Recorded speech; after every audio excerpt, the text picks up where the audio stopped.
Wait for me another 10 minutes. I've already been waiting all day. I stood at the entrance of the Seaside Civil Affairs Bureau, my phone down to 3% battery. On the other end of the call, Crystal sounded rushed. Dylan filled in the form wrong. If this case goes wrong, it'll be a big problem. I stared at the newlyweds taking photos in the distance. Their laughter came in waves. What about us? I asked. She paused for a moment. We can reschedule this. I didn't say anything. The wind was strong, carrying a chill. From 9 in the morning until now, an entire day, I hadn't left this place. She said 10 minutes. I believed her. Then it turned into half an hour, an entire afternoon. Go find somewhere to eat first, she said. I lowered my head and looked at the documents in my hands, the household registration booklet, ID cards, and the ring I had prepared in advance. Are you still coming today?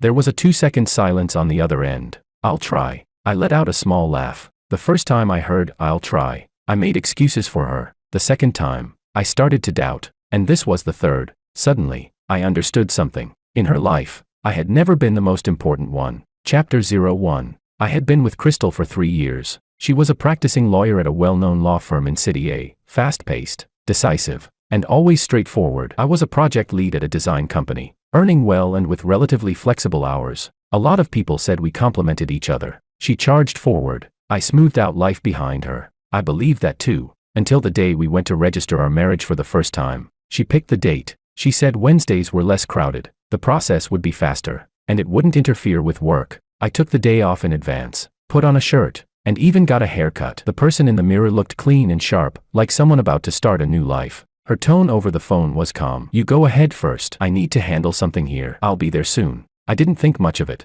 She was always busy. I was used to accommodating her. The Seaside Civil Affairs Bureau in City A sat at the end of a coastal road, a white building, with a windbreak forest beside it, and the sea just beyond. When I arrived, it was only a little past 9. There were already several couples inside. Some held flowers. Some laughed as they took photos. Others quietly discussed wedding details. I stood at the entrance, checked the time, and sent her a message. I'm here. She replied quickly, okay, 10 minutes. So I waited there. 10 minutes passed. 20 minutes passed. I found a seat by the window where I could see the sea outside. The wind was strong, and waves crashed against the rocks again and again. I started scrolling through my phone, checked the workgroup chat for a while, then read a few trivial news articles. She didn't send anything else. I called her. No answer. I frowned and sent another message. Are you here yet?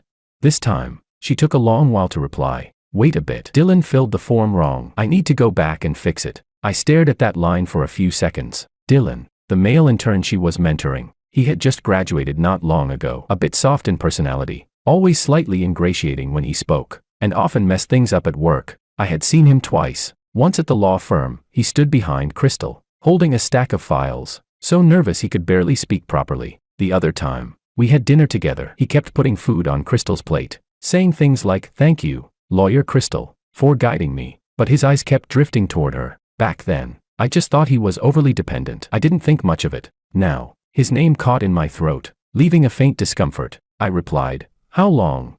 She didn't answer directly. Soon, just wait a bit. So I waited. From morning to noon, couples in the hall came and went, one batch after another. Some walked out after getting their certificates, smiling brightly as they pulled their partner along to take photos. Others argued quietly at the entrance, their voices low but their emotions obvious. I sat in the corner, like a bystander. At noon, I called her a second time. This time, she picked up. Her voice was hurried. It's not done yet. This case is urgent. Go find somewhere to eat first. I asked her, can we still do it today?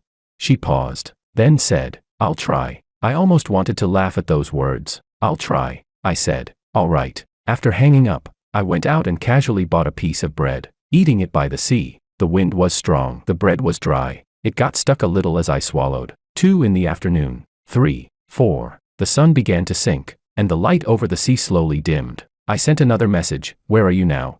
This time, she didn't reply. I didn't call again. My phone battery was nearly dead. I dimmed the screen, trying to save what little was left. There were fewer and fewer people around. The staff began packing up documents. Someone reminded the couples who hadn't finished yet to hurry. I stood in front of the counter, suddenly hesitating. Should I keep waiting?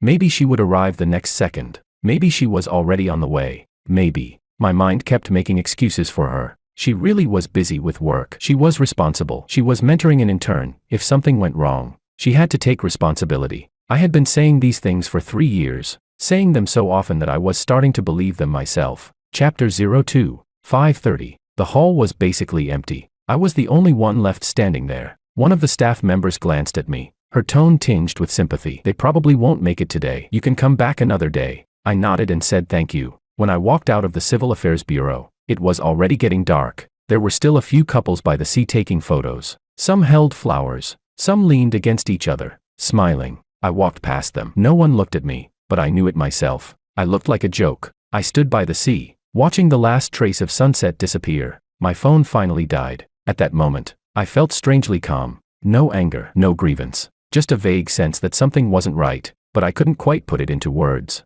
On the way back, I sent her one last message. I'm heading off. She took a long time to reply. Sorry, I really couldn't get away today. I stared at that sentence for a long time. Then I replied, it's fine, natural, composed. Just like every time over the past 3 years. That night, I returned home alone. I placed the prepared documents on the table, ID card, household registration booklet, and the ring I had bought in advance. I opened the ring box, then closed it, over and over again. Finally, I put it in the innermost part of the drawer. I lay on the bed, staring at the ceiling. Scenes from the day kept replaying in my mind. The sea breeze, the empty hall, and her words, soon. I began to seriously think about one question. Was she really unable to come?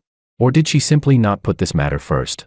The moment that thought surfaced, I immediately tried to suppress it. I told myself not to overthink. She had always been like this. Work came first. Everything else came after. That was exactly why I once found her reliable. But now, I suddenly wasn't so sure anymore. That night, I barely slept. It felt like something inside me had cracked open. A very fine fracture. It didn't hurt, but it was always there. After the first failed attempt to register our marriage, Crystal only said one thing. I really couldn't make time that day. She didn't explain further, nor did she mention making it up to me. I nodded and moved the conversation along, as if it had just been an ordinary last-minute change. In the following days, we continued as usual, meeting up, eating together. She would talk on the phone about her cases, about how Dylan messed up the documents again, about how tricky the opposing lawyer was. I listened, responding occasionally. As for that day, she never brought it up again, and neither did I. But that crack never disappeared. The second time we tried to register, it was her idea. This weekend, I've already cleared my schedule. When she said it,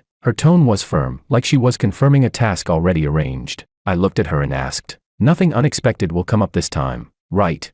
She frowned, slightly impatient. No, I've already arranged everything. I nodded. This time, I didn't go alone. I told my parents and invited a few close friends. Not for show, just to settle this once and for all. 3 years. It was time for a result. That day, I arrived early at the Civil Affairs Bureau. Not the seaside one, the one in the city. The hall was larger, and there were more people. I checked the entire process in advance, confirmed all the documents, and even took a queue number for her. Relatives and friends gradually arrived. My mom pulled me aside to talk, unable to hide the joy on her face. This time, nothing should go wrong. Her tone was light, but I could hear the probing underneath. I smiled and said, it won't. The moment I said it, I paused slightly myself. Time moved forward bit by bit. 10:30, that was our agreed time. She still hadn't arrived. I sent her a message, where are you? No reply. I called her. After a few rings, it was hung up. Standing in the crowd, I felt a tightening in my chest. A friend came over and patted my shoulder. Don't stress, traffic happens. I nodded. I didn't want anything to seem off in front of them. 10:40, she finally called back. I picked up immediately. Where are you? It was noisy on her end, like she was in the office. Something came up here. My grip on the phone tightened. What happened? She lowered her voice. Dylan got stuck on something. The opposing lawyer is deliberately making things difficult. I need to go back and handle it. I didn't speak for a moment. She continued. Just wait a bit. It'll be quick. How long? I asked. She paused, not giving a clear answer. Not too long. Those words made my chest feel heavy. I glanced around the hall. Everyone was waiting for us. My mom stood to the side, her eyes fixed on the entrance. I lowered my voice. Can we still do it today? She sounded a bit hurried. Yes, don't worry. I didn't say anything more. The call ended. I stood there, my phone still pressed to my ear. Suddenly, all the surrounding sounds became sharp and clear. People laughing, people discussing the process, numbers being called. None of it had anything to do with me. Slowly, I lowered my phone. A friend walked over and asked, is she almost here? I nodded. Something came up. She'll be a bit late. When I said that, I made my tone as natural as possible, as if it were something trivial. Chapter 03. Time kept moving forward. 11 o'clock. 11:20. Our number had already been called. A staff member came over to remind me. Are you still going through with it? You'll need to take a new number. I said. I'll wait a bit longer. He looked at me, then didn't say anything else. Relatives started whispering among themselves. I could catch fragments. Why isn't she here yet? Wasn't there a set time? Did something happen? I didn't want to listen, but the words slipped into my ears anyway. My mom walked over and asked quietly, when exactly is she arriving? My throat tightened a little. She's on the way. She stared at me for 2 seconds and didn't press further, but her expression had already changed. 11:30. The phone rang again. I picked up almost immediately. Are you done? There was a brief silence on her end. Not yet. The other side is being very aggressive. I can't leave right now. It felt like something struck inside my head. You mean, you're still at the firm? Yes. I glanced around the hall. Everyone was there. Everyone except her. How long will it take? I asked. She didn't answer that. Instead, she said, just explain it to them first. The moment those words landed, I felt hollow. Explain. How was I supposed to explain this? I didn't ask anything more. I only said, all right. Then I hung up. Standing there, I suddenly felt cold. Even though we were indoors, the air conditioning normal, there was a chill creeping up my back. A friend walked over. What's going on? I looked at him, wanting to say something, but the words stopped at my lips and were swallowed back. She's dealing with something. She'll be a bit late. I repeated it. This time, even I felt how empty those words sounded. Someone in the crowd laughed. Not loudly, but I heard it clearly. Looks like the bride isn't coming. Another voice followed. Isn't this the second time already? I didn't know if they were saying it on purpose for me to hear, but at that moment, my face felt hot. Not from embarrassment, more like being exposed. Placed under a spotlight with nowhere to hide. My mom's expression completely darkened. She walked up to me, her voice low. Is she coming or not? I didn't answer immediately. I knew the answer, but I didn't want to say it out loud. After a few seconds, I spoke. Maybe, she's not coming. She froze for a moment. The people around us also went quiet for a second. It was as if the air had been sucked out of the room. No one spoke. The light, cheerful atmosphere from before vanished instantly. I stood in the middle of the crowd, still clutching the stack of documents. The edges were slightly crumpled from how tightly I had been gripping them. People started packing up. Some found excuses to leave. A friend patted my shoulder, saying nothing. In a situation like this, nothing would be appropriate. I watched them walk away one by one, like watching a scene that was supposed to belong to me slowly disperse. In the end, only my mom and I were left. She didn't say anything more. She just sighed. It was a soft sound, but it pressed on my chest until it felt hard to breathe. I lowered my head and looked at the documents in my hands. ID card, household registration booklet, and the appointment slip. Everything was ready. All the procedures set. The only thing missing was her. I packed the documents away, slowly, as if I were trying to delay something, but I knew very clearly. This time, it wasn't a matter of time. When I walked out of the Civil Affairs Bureau, the sunlight was bright. I squinted. My phone vibrated in my pocket. I didn't take it out immediately. I already knew who it was, and I could guess what it said. I stood at the entrance, not moving. The scenes from just now replayed in my mind. Those looks, those whispered comments, and her words, just explain it to them. Suddenly, I understood something. In her world, there were things that had to be handled first, and I had never been at the top of that list. Finally, I took out my phone. The screen lit up. She had sent one message. Sorry, it's more complicated than I expected here. I stared at that line for a few seconds. I didn't reply immediately. My finger hovered over the screen, but I couldn't press down. Chapter 04. I didn't reply to that sorry. The phone rested in my palm for a moment before I turned off the screen and slipped it back into my pocket. The crowd had mostly dispersed. At the entrance of the Civil Affairs Bureau, only a few scattered couples remained, along with some newlyweds who had just come out to take photos. I stood there for a while, then turned and left. This time, no one looked at me, no one laughed, but that feeling of being put on display in front of everyone still clung to me, impossible to shake off. Back at my place, I put the documents on the table, the same spot as last time, only this time, there was an extra, an appointment slip, creased from being folded. I sat on the couch without turning on the lights. The room was quiet. My phone lit up, then went dark again. She sent a few more messages. I didn't read them. I could already guess what they said. Explanations, apologies, and another line about how she really couldn't get away. I had heard those words too many times. At 9 that night, she called. I watched the screen flash for a long time before finally picking up. It was quiet on her end, like she had just finished work. Did you get home? Yeah, I answered. She paused, then said, things got a bit complicated today. The other side changed their strategy last minute. Dylan couldn't handle it. So I had to stay. She spoke in a professional, composed tone, like she was reviewing a case. I leaned back on the couch, listening, not interrupting. She continued, I know today wasn't ideal, but if this case goes wrong, it'll affect everything down the line. I looked at the documents on the table and suddenly asked, what about us?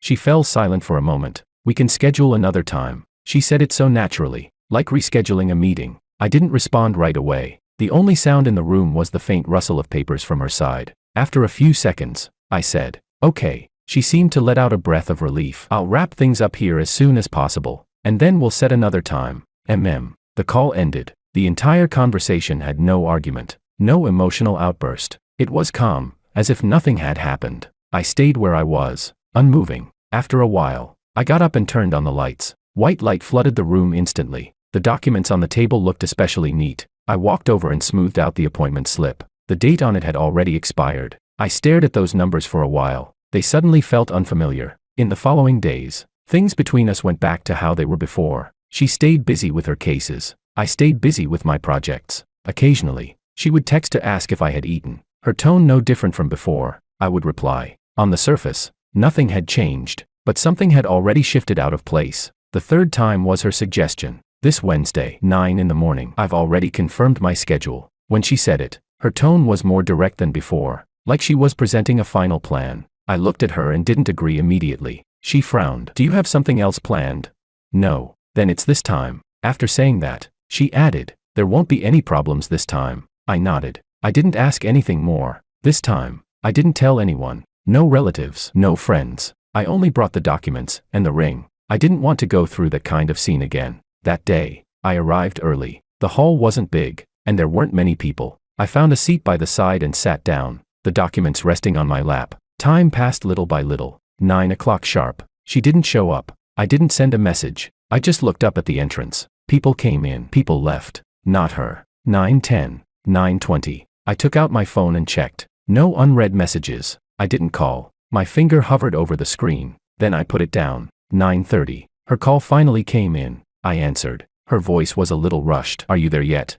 I'm here. Something came up on my side. I closed my eyes for a moment. I had already heard those words twice. What happened? I asked. She said, Dylan's documents were sent to the wrong place. We have to prepare a new set. I need to supervise it. I didn't respond. She continued, just wait for me a bit. I'll handle it as soon as I can. How long? I asked. She paused. Not too long. Hearing those words, I suddenly felt a sense of familiarity. Familiar, and almost grating. Chapter 05. There were people whispering in the hall. Staff members were organizing documents. Everything was normal. Only me, like I was stuck in a scene on repeat. I looked at the entrance and suddenly didn't want to wait anymore. I stood up and gathered my documents. The movement was clean, decisive, no hesitation. On the other end, she was still speaking. Don't leave yet. I'll be right. I cut her off. No need. She froze for a moment. What do you mean?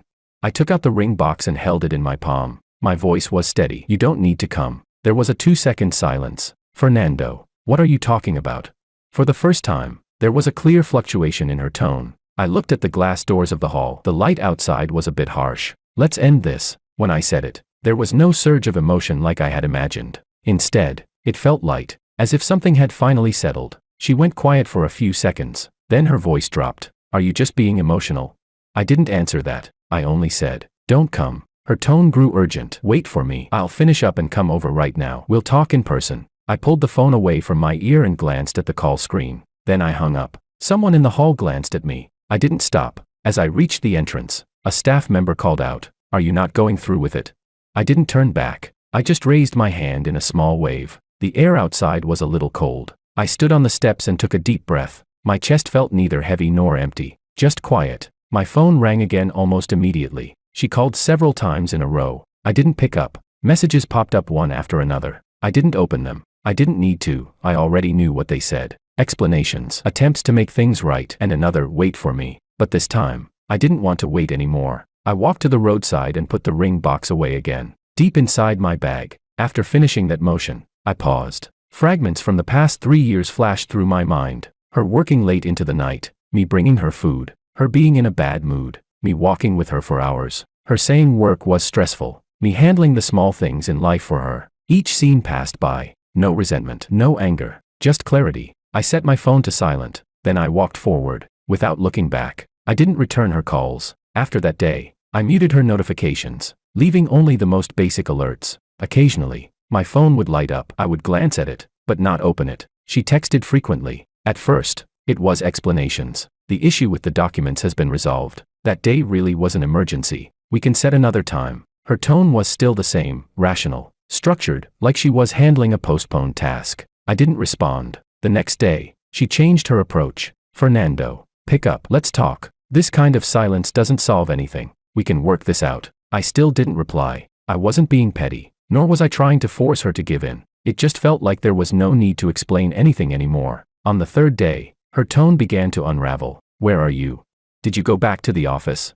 I went to your place. You're not there. She even sent a photo of the entrance to my place. The door was closed. I glanced at it, then turned off the screen. I had already started preparing to leave. The resignation process wasn't complicated. I had been at the company for several years, delivered solid projects. My manager tried to persuade me to stay. Is it because of work pressure? We can adjust things. I shook my head. Personal reasons. He looked at me, as if wanting to say more, but in the end just nodded. Let me know if you need anything. I acknowledged him. The whole process went smoothly. No one asked too many questions. On the day I packed up, I moved quickly. Documents on the desk were sorted into categories. Personal belongings went into boxes. A colleague helped me on the side. Someone asked, moving to another city?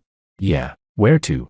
I told them the name. They nodded, saying there were plenty of opportunities there. The conversation was light, like an ordinary resignation. Chapter 06. That night, when I got back to my place, I packed up the last of my things. The room felt much emptier. The table, the sofa, and the curtains I had never changed. I stood at the doorway and looked around once. There was no sense of attachment, just the feeling that what needed to end had already ended. My phone rang again. This time, I glanced at it. It was her. I hesitated for a second, then answered. On the other end, her breathing was slightly uneven. Why aren't you picking up my calls?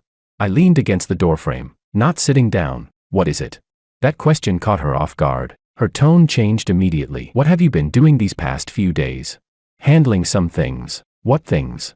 I didn't answer. She went quiet for a few seconds. Then her voice softened. Are you avoiding me? No. Then why won't you see me?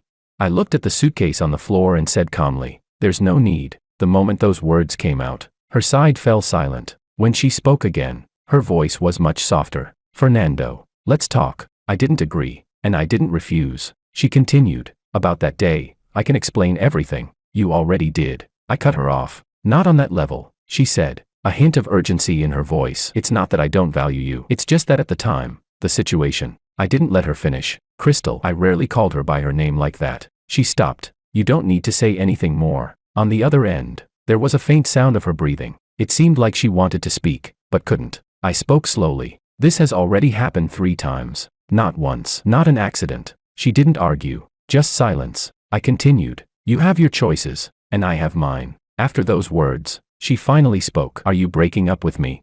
I didn't answer directly, but the silence itself said everything. Her side suddenly grew anxious. Don't do this. We can adjust. I can rearrange my work. This won't happen again. She spoke quickly, like she was trying to hold on to something slipping away. I listened without interrupting. When she finished, I finally spoke. You've said that before. She froze. I didn't continue. There was a soft intake of breath on her end, like she was trying to steady her emotions. For the first time, she didn't respond immediately. After a few seconds, she asked, then what do you want?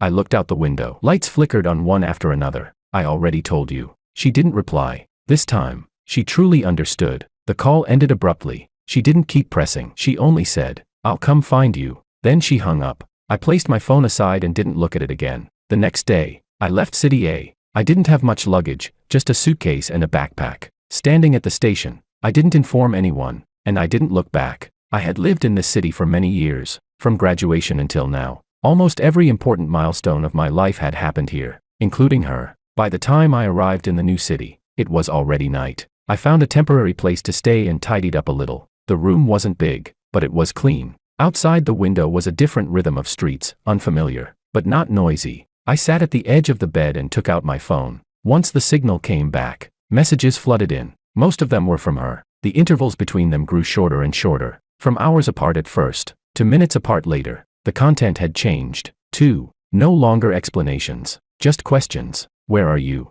Did you leave City A? Just tell me. I looked at those messages, my finger hovering over the screen. In the end, I still didn't reply. Chapter 07. In the following days, she started trying to reach me through other ways. She found one of my friends. When he called me, his tone was a little awkward. She asked where you are. I didn't tell her. I said, don't. He paused, then nodded. Got it. Another day passed, and my mom called. She rarely brought this up directly, but this time she didn't avoid it. She came to see me. I didn't say anything. She asked where you went. I didn't tell her. I responded with a quiet acknowledgement. My mom paused, her tone slower than usual. Did something happen between you two?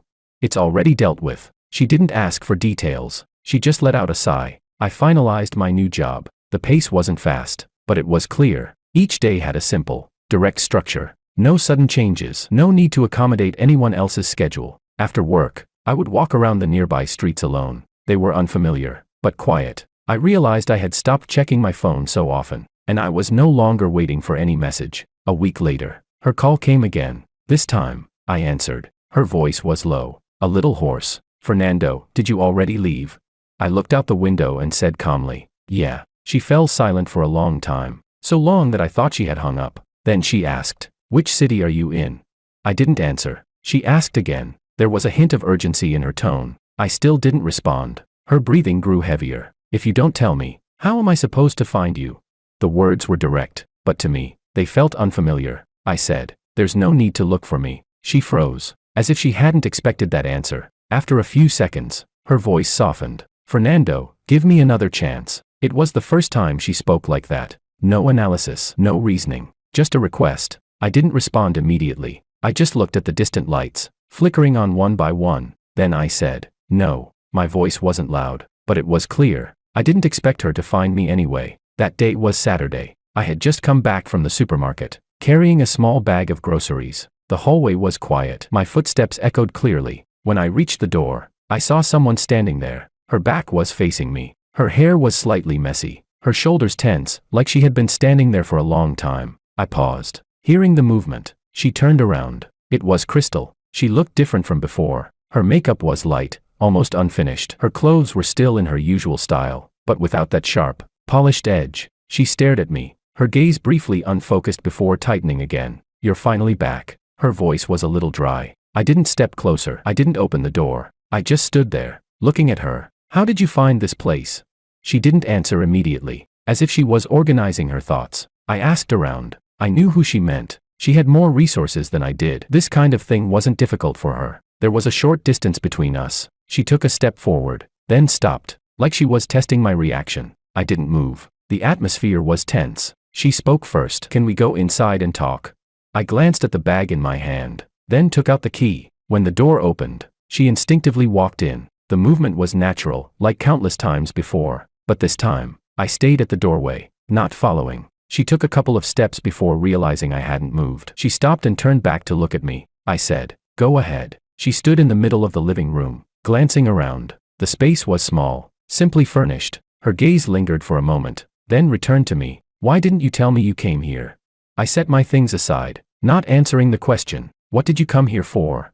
She froze for a moment, as if she hadn't expected me to be so direct. She took a breath. We need to talk. I nodded. Go ahead. She went silent for a few seconds, like she was searching for the right way to begin. About those 3 times, I can explain. I didn't interrupt. She continued. The first time, Dylan filled out the form wrong. If that case went wrong, it would have affected the client's interests. The second time, the opposing lawyer deliberately made things difficult. I had to go back. The third time, she paused, as if even she felt the repetition of her own reasoning. I looked at her, expressionless. Her voice gradually lowered. It's not that I don't care about you, I asked. Then what is it? Chapter 08. She didn't answer immediately. The room fell into a brief silence. She stepped a little closer. It's a matter of priorities. She said it slowly, as if admitting something. I looked at her. She continued. I always thought these things could be adjusted. Once work was done, we would still have time, but I didn't realize that for you. Those moments themselves were important. Her tone was no longer firm. It sounded more like she was reviewing a process that had gone out of control. I listened without responding right away. I walked to the table, poured a glass of water. When I handed it to her, she took it. Her fingers were a little cold. I sat on the other side, not getting any closer. So now you realize it, I said. She nodded. Yes. I asked. Out of those 3 times, Was there ever a moment, before you left, when you thought about how I would feel? Her fingers tightened slightly. The water in the glass rippled. She didn't speak. She couldn't answer that question. I didn't press further. I just continued. Every time, you said soon. Every time, you made me wait. And in the end, it was always me who had to wrap things up. My tone wasn't heavy, but every word was clear. She lowered her head, not interrupting. She set the glass down, then looked up at me. Her eyes were slightly red, but she didn't cry. I've already rearranged my work. There was a hint of urgency in her voice. I've handed Dylan over to someone else. I won't personally handle his matters anymore. This won't happen again. She said it all in one breath, like presenting a solution. I listened, then nodded, and then. She froze. What do you mean, and then? I looked at her. You're making these changes so there won't be problems again, or because you think this relationship is worth doing this for? She opened her mouth, but didn't answer immediately. That question stopped her. She was used to solving problems, but not to answering something without a clear answer. After a moment, she said, both. I didn't comment. I just nodded. She looked at me, her tone turning slightly urgent again. Fernando, I'm already changing. You can't stay stuck in the past. I smiled a little, faintly. I'm not stuck in the past. When I said that, my voice was calm. I've just moved on. Her expression froze, as if she didn't understand, or understood too well. She stared at me, her gaze unsteady. What do you mean? I didn't avoid it. It means this relationship is over. Her breathing visibly stopped for a moment. She took a step forward. I don't agree. The words came out immediately. Her tone was much firmer than before. I didn't step back. I didn't argue. I just looked at her. She seemed to realize her tone, paused, then lowered her voice again. We've been together for 3 years. It's not something that ends with a single sentence. I nodded. It's not just one sentence. It's 3 times. When those words landed, she seemed frozen in place. She didn't move, didn't speak. The air in the room turned still. After a while, she spoke again. Her voice was very low. Do you really feel nothing for me now? I looked at her, not answering immediately. That question was more direct than the others, and left no room to maneuver. I didn't say anything harsh. I just said, it doesn't matter anymore. Her gaze flickered, as if something had pierced through her. She stood there, no longer stepping closer, no longer offering explanations. She just looked at me. The way she looked at me now was different from before, no longer certain. There was a trace of unease. Time passed for a while. Finally, she spoke. I won't give up. She said it slowly. No urgency, no force. Like she was giving herself a direction. I didn't respond. She turned and walked toward the door. Halfway there, she stopped. She turned back and looked at me. I'll come find you again. I didn't nod. I didn't refuse. I just stood there, watching her open the door and walk out. Chapter 09. The moment the door closed, the room fell quiet again. I stood where I was, not moving right away. The conversation from just now replayed in my mind. There was no surge of emotion, no hesitation. I walked over and picked up the glass of water from the table. She had only drunk half. A little remained. I poured it out and rinsed the glass clean. The motion felt natural, like handling something ordinary. A faint sound of running water echoed in the kitchen. Light filtered in from outside, falling across the floor. I took out the ingredients and started cooking. The rhythm of the knife against the cutting board was steady. No interruptions. No one to wait for. After Crystal left, she didn't show up again immediately. True to her word, she didn't disturb me frequently. Occasionally, there would be 1 or 2 messages, short and simple. Have you been okay lately? Do you have time to talk?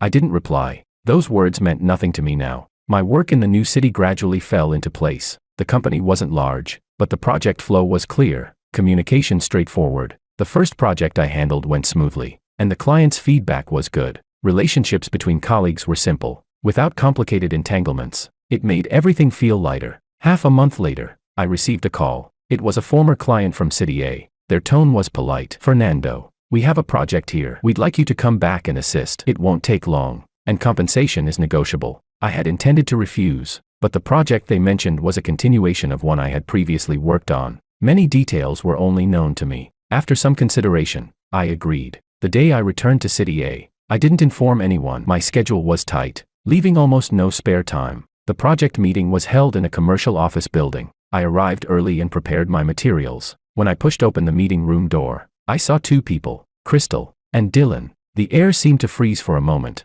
Crystal stood by the table, holding a file. When she saw me, she clearly froze. Dylan sat to the side. His gaze landed on me briefly, then quickly shifted away. His reaction was faster than hers, almost as if he had expected this. Why are you here? Crystal spoke first. There was a trace of emotion in her tone she couldn't fully hide. I placed my documents on the table, my voice neutral. The project requires it. She nodded and didn't ask further. The meeting began quickly. Throughout, Dylan was serious, more composed than before, speaking with clearer structure, but I noticed, when he looked at me, there was always a hint of tension in his eyes, as if he were guarding against something. After the meeting, people gradually left. I packed up my materials, ready to go. Crystal walked over. "When did you get back?" "Today." She nodded, then asked, "How long are you staying?" "Until the project's done." She looked at me, as if wanting to say more, but someone called her from the side, and she had to stop. As I walked out of the meeting room, Dylan followed. His pace matched mine, walking alongside me. "Nando," he called out. That nickname surprised me. He rarely spoke to me proactively before. I paused and looked at him. He smiled, but it was a bit stiff. "I heard you're doing well now." I didn't respond to that. "Do you need something?" He hesitated. "No, just saying hi." I nodded and was about to leave. He added, "Hope to learn from you in the future." He said it lightly, but I caught something else beneath it. Over the next 2 days, I focused on the project. Everything progressed smoothly, without issues, until the third day. A rumor suddenly spread within the company. Someone had reported that I accepted improper benefits during the project. The news spread quickly and concentratedly. The person in charge called me in directly. In the meeting room, the atmosphere wasn't tense, but serious. "Someone reported that you accepted something you shouldn't have at a critical stage." His tone was calm. I sat across from him, not rushing to defend myself. "Which part specifically?" He pushed a set of documents toward me, several communication records, and a transfer screenshot. The timing was precise, right at a key stage of the project. The amount wasn't large, but enough to raise suspicion. I finished reading and looked up. "Who provided these materials?" He didn't give a name. "Still under verification." I nodded. "All right, I'll cooperate." After leaving the meeting room, I didn't immediately confront anyone. Instead, I returned to my desk and reviewed every related process again. Every timeline, every handover. I pulled up each record on my computer. The more I reviewed, the clearer it became. The problem wasn't on my end, but these materials had clearly been pieced together deliberately. Chapter 10. I started thinking back on the people I had interacted with recently. The list wasn't long, and the number of people who could access those details was even smaller. Dylan's name surfaced naturally, not intuition. Details. He had been involved in several key steps, and he had access to the original materials. I didn't act immediately. Instead, I organized all the information I had. Then, I went to find him. He was in a meeting room, sorting through documents. When he saw me walk in, he visibly froze for a moment. "Nando, what's up?" I closed the door. "Let's talk." He nodded, but his movements slowed slightly. I didn't bring up the report directly. I asked casually, "Busy with the project lately?" He smiled. "It's all right." I nodded. "Those documents from before, you were the one who organized them." His eyes flickered. "Yeah. Do you have backups?" "Yes," he answered quickly. I looked at him, saying nothing. The room fell silent for a moment. He grew a bit uneasy, lowering his head to sort the papers again. His fingers became slightly disordered. I spoke. "That transfer record, have you seen it?" His hands stopped. He looked up at me. His expression changed noticeably. "What transfer?" I didn't explain. I just looked at him. His throat moved slightly. "I'm not sure what you're talking about." His tone was firmer than before. I nodded. Didn't press further. "All right, then forget it." I turned to leave. Just as I reached the door, he suddenly spoke. "Nando." I stopped. Didn't turn around. His voice was low. "Some things aren't as simple as you think." I turned back and glanced at him. He stood there, his face a little pale, but his gaze was steady. I didn't respond. I opened the door and walked out. After that, I began reconstructing the evidence in reverse, not to prove my innocence, but to uncover how the other party had done it. The origin of every document, every inconsistency in timing. I matched each detail one by one. Very quickly, a complete chain emerged. That transfer screenshot had been fabricated, but the person who made it had referenced real timestamps, which meant they had access to the original records. I printed out everything I had compiled, a thick stack, then submitted it to the project lead. "This is my explanation." My tone was calm. He flipped through the documents for a while, his brow slowly furrowing. "How did you piece all of this together?" He asked. "The original records are all there." I gestured toward the documents. "Just cross-check them." He nodded, not saying anything further, but I could tell he had already formed a judgment. That night, the company held an emergency internal meeting. Everyone involved was present. I sat to one side, not speaking. The documents lay on the table in front of me, waiting for things to unfold. Chapter 11. The lights in the meeting room were bright, Both sides of the table were filled: project lead, legal, finance, and everyone involved in key parts of the process. I sat off to the side, the stack of compiled materials in front of me. No one spoke. The atmosphere was heavy. The project lead spoke first. "We've called everyone here today because an issue has come up in the project." His tone was steady, but every word was clear. "Regarding the report that Fernando accepted improper benefits, we've conducted a preliminary investigation." As he spoke, his gaze swept across the room. Finally, it landed on Dylan and lingered for a moment. Dylan sat across from me, his back straight. His hands rested on the table, knuckles slightly pale. He didn't look at me. He didn't look at the project lead either. His eyes were fixed on a single point on the table. The project lead pushed a set of documents to the center. "These are the materials provided by the reporting party. Transfer records, message screenshots, and several communication logs." He paused, but after verifying them against the original data, there are clear inconsistencies. There was a faint rustling in the room. People lowered their heads to review the documents. I didn't move. I had already seen all of it. The project lead continued. "We compared back-end records with the actual workflow and found discrepancies in the timestamps. Some of the screenshots have been altered and don't match the original data." At this point, he took out another stack. "This is the analysis provided by Fernando." The documents were distributed. The sound of pages turning filled the room. Some people began whispering quietly. The atmosphere began to shift. I looked up at Dylan. He finally lifted his head. His face was even paler than before, but he was still holding himself together, not speaking. The project lead looked at him, still calm. "These materials show clear signs of fabrication in the report, and the person who provided them is very familiar with the internal workflow." At this point, there was no need to name anyone. Everyone's gaze slowly converged in one direction. Dylan's breathing became audible. He opened his mouth, as if to speak, but no sound came out. The legal representative spoke. "We've conducted a preliminary check on the relevant devices. Some of the files were generated on the same terminal and then edited." His tone was cold, completely emotionless. The project lead nodded. "That terminal belongs to the project team." He paused, then said, "We have records of who used it." The air tightened instantly. No one spoke. All the pieces were already connected. Only the final step remained. The project lead looked at Dylan. "Do you have anything to explain?" The question was direct. No buffer. No room to evade. Dylan sat there, his body stiffening. After a few seconds, he forced out a sentence. "I'm not very clear about this situation." His voice was tense, completely different from before. The project lead didn't immediately refute him. He simply pushed a record toward him. "These are your login records on that terminal. The timestamps match the file creation times." Dylan glanced down. His fingers trembled slightly, but he held on. "At that time, I was organizing documents. Maybe someone took advantage of it." By the time he said that, his words were already unraveling. The logic didn't hold. I watched him, saying nothing. He was finally trying to find a way out, but there was none left. The legal representative added, "We also retrieved the operation logs. The modification path of the files is continuous. No interruptions." The meaning was clear. There was no room for the excuse of being set up. Dylan's expression changed completely. He stared at the documents, as if trying to find a loophole, but the more he looked, the more his breathing grew uneven. No one in the room spoke up for him.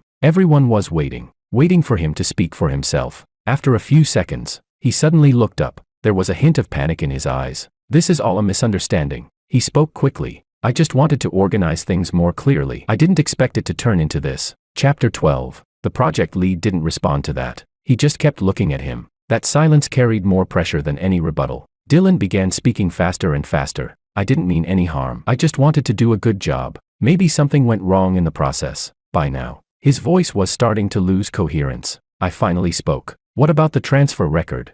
I pushed the screenshot toward him. "Was this also something you organized?" He glanced at the paper. His eyes flickered. He didn't answer immediately. I didn't give him room to avoid it. "The timing, the amount, the account, it's all very precise. You're just an intern. You don't have that level of access. How did you manage it?"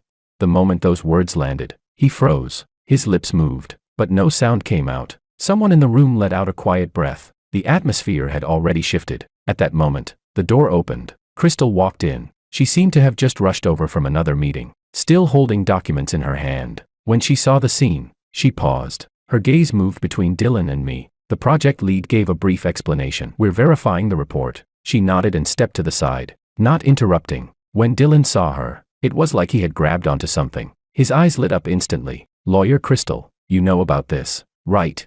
There was urgency in his voice, even a hint of expectation. Crystal froze for a moment. "Know what?" He leaned forward slightly. These materials, I organized them according to your instructions. The moment those words came out, the room fell silent. Crystal's expression changed immediately. What are you talking about? Her tone turned cold. Dylan didn't seem to notice. He kept going. You said before that the process needed to be clearer, that the issues should stand out more. I just followed that idea when I organized everything. He spoke faster and faster, as if trying to prove something. I watched the scene without saying a word. He was already losing control. Crystal stared at him, her brows tightly furrowed. I told you to organize materials, not to fabricate evidence. Her voice was low, but heavy. Dylan froze, as if he hadn't expected that response. I didn't fabricate anything.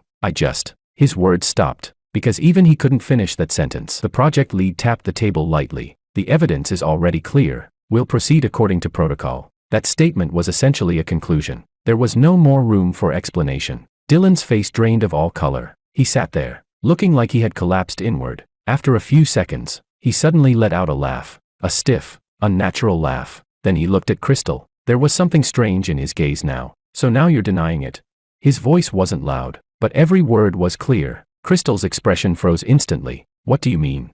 He stared at her, the hint of a smile turning cold. You always told me to learn more, do more, said you wanted me to become independent as soon as possible. Whenever I messed up, you would fix it for me, I thought. He paused, as if swallowing something heavy. I thought you were on my side. When those words fell, the air felt compressed. Crystal stood there, frozen, no reaction. In that moment, she finally understood what he had been thinking, and how everything had led to this point. Her fingers tightened slowly, the documents in her hand creased. Her face turned pale, little by little. I looked at her. She didn't look at me. Her gaze stayed on Dylan, and for the first time, there was a trace of loss of control in her eyes. The meeting ended quickly. The follow-up process was handed over to the company. When Dylan was taken away, he didn't say another word. He looked like he had lost all support. People gradually left, until only Crystal and I remained in the room. She stood there, unmoving, as if she hadn't fully come back from what just happened. After a few seconds, she spoke. Her voice was soft. You saw through it a long time ago, didn't you?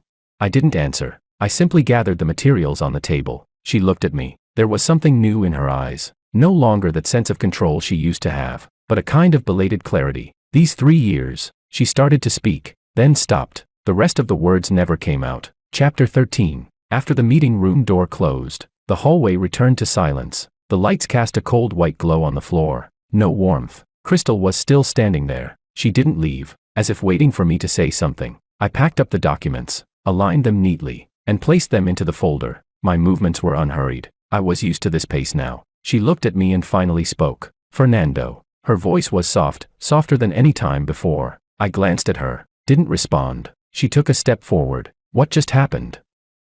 I didn't expect it to turn out like this. When she said that, there was no analytical tone. It sounded more like she was stating a result she couldn't accept. I didn't comment. Words like that didn't change anything now. She seemed to realize that too, and paused. Then she said, I always thought I was handling things properly. Her voice dropped slightly. Everything, including you, including work. I looked at her. Her expression was no longer sharp. That habitual sense of control had been torn open by what just happened. What remained underneath was something unfamiliar to her. Unsteady. She continued. I thought I could balance it, but in reality, I was just pushing things back. Her throat tightened slightly as she spoke. Her voice faltered for a moment. I didn't respond. I simply closed the folder. For me, this kind of realization came too late. She watched my movements, suddenly growing anxious. Fernando, I know where the problem is. I know what I did wrong. Her words came faster, like she was holding on to one last chance. I looked at her. Her eyes were red, but she didn't cry. It's not that I don't care about you. She repeated it, even softer this time. I know, I said. That answer caught her off guard. She hadn't expected it. I continued. You just never put me first. My tone was calm, no emotion. Her fingers tightened slightly, as if those words pressed down on her. She wanted to argue, but she had no reason to. Silence settled between us. Occasionally, someone walked past in the hallway, but no one stopped. She took a deep breath. Then what about now? She asked. Her voice was quiet. Is there still any chance? She had asked this before, but this time, her tone was different. No testing, no reasoning, just a direct question about the outcome. I didn't answer immediately. I looked at her. Her expression was open. No defenses, no preparation for the answer. I said, no. Her gaze froze, as if that single word locked her in place. There was no emotional outburst. She just went still, After a few seconds, she spoke again. You're really not leaving any room at all? I didn't reply. She continued. 3 years, just like that. I looked at her. It didn't end today. The moment I said that, her breathing paused. She understood what I meant. Those 3 times, each one took something away, until there was nothing left. She didn't ask further. She just lowered her head, looking at the floor, as if trying to re-understand everything that had happened. After a while, she looked up again. Her gaze was clearer than before. I won't give up, she said. Her tone wasn't strong, but it was firm. I didn't argue. I didn't respond. That kind of persistence didn't mean anything to me anymore. She looked at me, as if she still had something to say, but in the end, she just nodded, then turned and left. I didn't follow. I didn't watch her walk away. I picked up the folder and headed in the opposite direction. The project wrapped up quickly. The handover process was smooth. Without further issues, I organized all the materials and handed them over to the contact. No delays. Chapter 14. On my last day before leaving City A, I went to a cafe I used to visit often. The place hadn't changed, but the people had. I sat by the window and ordered the most ordinary coffee. No one recognized me. No one brought up the past. It felt clean. My phone vibrated. I glanced at it. It was Crystal. Are you still in City A?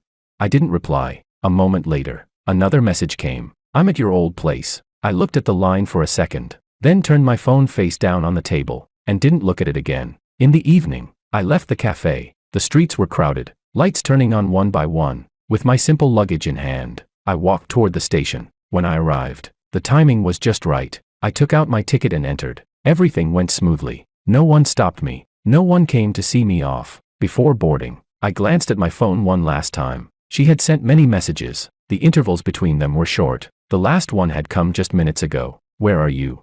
I didn't reply. I simply put my phone on silent. The train doors closed. My seat was by the window. I put my luggage away and sat down. The lights outside slowly drifted backward. When the train started moving, I didn't look back. This time, there was no hesitation at all. A new city was waiting for me. A new life had already begun. Later, I met someone. She was straightforward in how she did things, direct in how she spoke. No guessing. No need for constant reassurance. Being with her felt easy. We ate together, handled small daily things together. No deliberate planning. No repeated testing. The rhythm felt natural. One day, we were talking outside a restaurant. She was explaining a small issue from work, her tone serious. I was listening. Not far away, someone stopped. I instinctively looked over. It was Crystal. She stood there, didn't come closer, didn't speak. She just watched us. She looked better than the last time I saw her. Her appearance had returned to its usual sharpness, but her eyes were different. The certainty was gone. She looked at me for a while, then glanced at the person beside me, as if confirming something. I didn't walk over. I didn't greet her. I just stayed where I was. In the end, she didn't approach. She turned and left. Her back was straight, but her steps were a little slow. The person beside me asked, "Someone you know?" I said, "An old friend." She nodded. Didn't ask more. We continued our conversation, as if nothing had happened. At that moment, I understood very clearly. Some relationships, once they reach their end, never turn back. Not because they're forgotten, but because they're no longer needed.